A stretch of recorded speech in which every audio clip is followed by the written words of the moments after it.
Hello students, I'm Dr. Seema Singh and you're watching my channel Bonding with Chemistry. I know this video of mine is coming after a long gap as I was a bit busy wrapping up my online tutoring crash course classes for students of class 9 and 10th. Anyway, today we will continue with the chapter Carbon and its Compounds. I will take up a small topic, properties of covalent compounds. We've already studied in my previous video what are covalent compounds and the different types of covalent bonds in an exhaustive manner. If in case you missed that, I would suggest you to first go through it and then come back to this video as it will help you understand today's topic easily. You can find the link to my previous video in the info section above as well as in the description box below. In my next video, we'll learn about the allotropes of carbon. So stay tuned to my channel and press the bell icon for receiving the latest notifications. My dear students, let us quickly recall what is a covalent bond. A covalent bond is formed by the mutual contribution and sharing of electrons in the participating atoms. This we've already covered in my previous video. And the compounds formed as a result of electron sharing are known as covalent compounds. For example, hydrogen, methane, water, carbon dioxide, glucose, etc. For instance, here in hydrogen molecule, we see that two hydrogen atoms share a pair of electrons to form a single covalent bond and thus a stable molecule of H2. Similarly, in methane molecule, we see that a carbon atom share its 4 valence electron with 4 hydrogen atoms. You can see here 1, 2, 3 and 4. That is, carbon share 1 electron each with an atom of hydrogen. Hydrogen too contributes its 1 valence electron to the common pool of electrons, and in this way carbon achieves its octet. You can see here 1, 2, 3, 4, 5, 6, 7, 8 and each hydrogen achieves the duplet configuration. And so we have a molecule of methane which has 4 covalent bond. What kind of covalent bond? Single covalent bond. And thus methane bearing covalent bond is an example of covalent compound. As already stated, for further details kindly refer to my previous video. Moving on to few important physical properties of covalent compounds. In this video, we will focus on 4 main properties, namely the physical state, melting point and boiling point, electrical conductivity and solubility of covalent compounds. Let us begin with the first property, the physical state of covalent compounds. Covalent compounds exist in all 3 states of matter, namely solids, liquids and gaseous state. Of the 3 states, most of the covalent compound exist in the gaseous state at room temperature. Example, hydrogen, oxygen, nitrogen, ammonia, sulfur dioxide, carbon dioxide, etc. Compounds such as water, ethanol or ethyl alcohol, bromine, chloroform, carbon tetrachloride are the examples of covalent compounds that exist in liquid state at room temperature. Whereas common sugar, which is also known as sucrose, urea, phosphorus, sulfur, glucose, etc. exist in solid state at room temperature. My dear learners, also remember that covalent compounds consist of molecules and not ions. For instance, water, which is made up of 2 atoms of hydrogen and 1 atom of oxygen, has a formula of H2O. Now this is a molecule of water. So water, which is a covalent compound, is made up of H2O molecules. Similarly, when we talk about carbon dioxide gas, it comprises of CO2 molecules. The same is the case with hydrogen gas, oxygen gas or nitrogen gas. They all consist of H2O2 N2 molecules respectively, unlike ionic compounds such as sodium chloride, magnesium oxide, aluminium chloride, etc., where the constituents are ions. Here in the case of sodium chloride, you have positive charge cation known as Na positive and negatively charged anion which is Cl negative. So Ionic compound consists of ions, whereas covalent compound comprises of molecules. Moving on to the next property, which is melting and boiling points. Now this property is important as far as class 10 board examinations are concerned because this is provided in your NCERT textbook.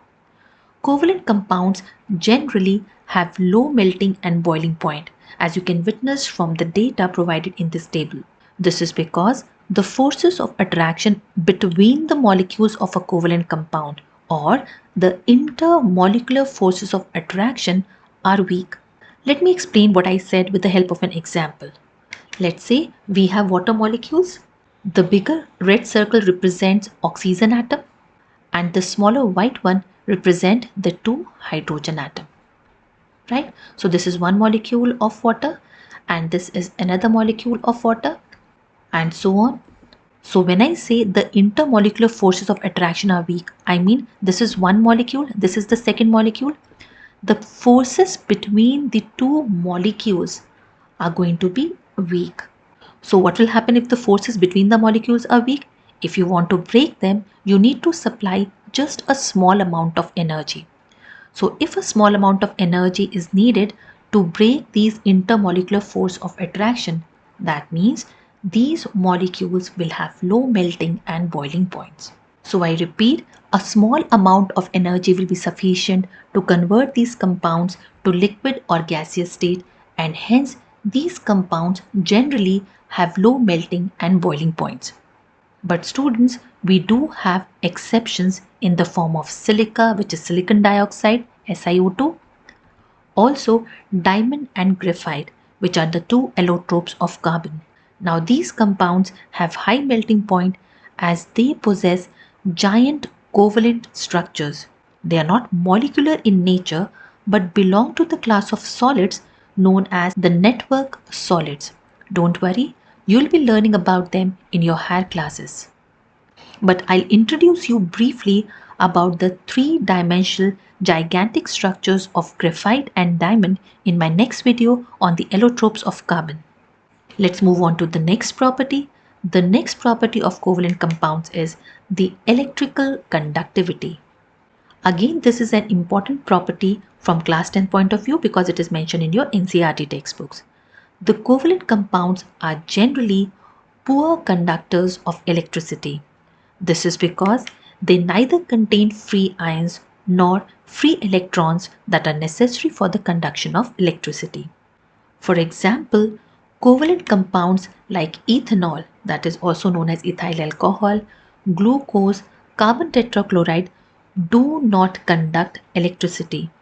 If you can recall, we had already done an activity as illustrated here in chapter 2 acid, bases and salts, where we saw that compounds such as glucose and ethanol though contain hydrogen atom. Now what is the formula of glucose? It is C6H12O6 and your ethanol is C2H5OH. So we do see here that they both have hydrogen, but still they are bad conductors of electric current. This is because they do not furnish H plus ions when put in water, and therefore when you turn on the switch the bulb doesn't glow, which shows that these solutions do not conduct electricity. Here again I'd use the word generally because there are few covalent compounds which are good conductors of electricity. For example, graphite, an allotrope of carbon, is a good conductor of electricity. Now why so? Because it has free electrons. We'll study more about why it has free electrons in my upcoming video. Similarly, another covalent compound, HCl, in gaseous form is a poor conductor of electricity. But when this HCl gas is dissolved in water, it changes to hydrochloric acid and now it becomes a good conductor of electricity. As you can see here, the bulb glows when the switch is turned on. Now why so? This is because HCl when put in water dissociates to give rise to H plus ions and Cl negative ions, which are charge carriers and hence conduct electricity. Coming to the last property, the solubility of covalent compounds. Covalent compounds are generally insoluble in water. Now, water is a polar solvent and it is not able to dissolve the covalent compounds. Whereas these compounds, the covalent compounds, are soluble in non-polar solvents which are also known as organic solvent such as carbon tetrachloride, benzene, ether, kerosene, etc. So we see that covalent compounds are soluble in non-polar solvents whereas they are insoluble in polar solvents such as water. Here too we have few exceptions. For example, sugar, urea, ethyl alcohol. Although these compounds are covalent compounds, yet they are soluble in water. So these were the four major physical properties of covalent compounds. As you move to higher classes, you'll learn more about them. Now, when we know the properties of both ionic and covalent compounds, let us quickly recall the main point of differences between the two. Ionic compounds are generally solid in nature, whereas your covalent compounds can exist in solid, liquid, as well as gaseous state. Ionic bond is formed between atoms of a metal and a non-metal, whereas covalent bond is formed between atoms of two non-metals. Ionic bond is formed by gain and loss of electron, that is transfer of electron, whereas covalent bond is formed by sharing of electrons. Ionic compounds have generally high melting and boiling point, whereas covalent compounds have generally low melting and boiling points. Ionic compounds are good conductor of electricity in molten and aqueous state, whereas covalent compounds are generally poor conductors of electricity due to absence of ions and free electrons. And finally, ionic compounds are soluble in polar solvents such as water and insoluble in non-polar solvent. The vice versa is true for the covalent compounds. They are insoluble in polar solvents such as water, whereas they are soluble in organic or non-polar solvent, for example your carbon tetrachloride, kerosene, benzene, etc. Let us finally put to test what we have learned by answering the following question. The question says, consider the following compound: hydrochloric acid, ethanol, glucose and sulfuric acid. Which of these compounds do not conduct electricity? I repeat, which of these compounds do not conduct electricity in solution? Alright, let us take all these four compounds one by one, beginning with hydrochloric acid. Now, hydrochloric acid in solution form will be a good conductor of electricity. Why? Because it is going to furnish H plus ions and Cl negative ions, the charge carriers. The next option is ethanol. Now, ethanol doesn't have free electrons or ions, so it is going to be a poor conductor of electricity. Similarly, glucose, we just studied, does not furnish ions or has free electrons, so it will be also poor conductor of electricity. Sulfuric acid, just like hydrochloric acid, is going to furnish H plus ions and sulfate ions in solution. So it's going to be a good conductor of electricity. So your option should be a combination of second and third. So we see we do not have the first as answer, second and third. So your answer is B part. Moving to the next question. The question says two statements are given below, one labeled assertion and the other labeled reason. Select the correct answer to the question from the codes A, B, C and D as given below. So these are basically the question which you find in your board examination called as assertion and reasoning question. So we have A, B, C, D, E, 5 codes. So what are these codes? A says both A and R. That means both assertion and reasoning are true.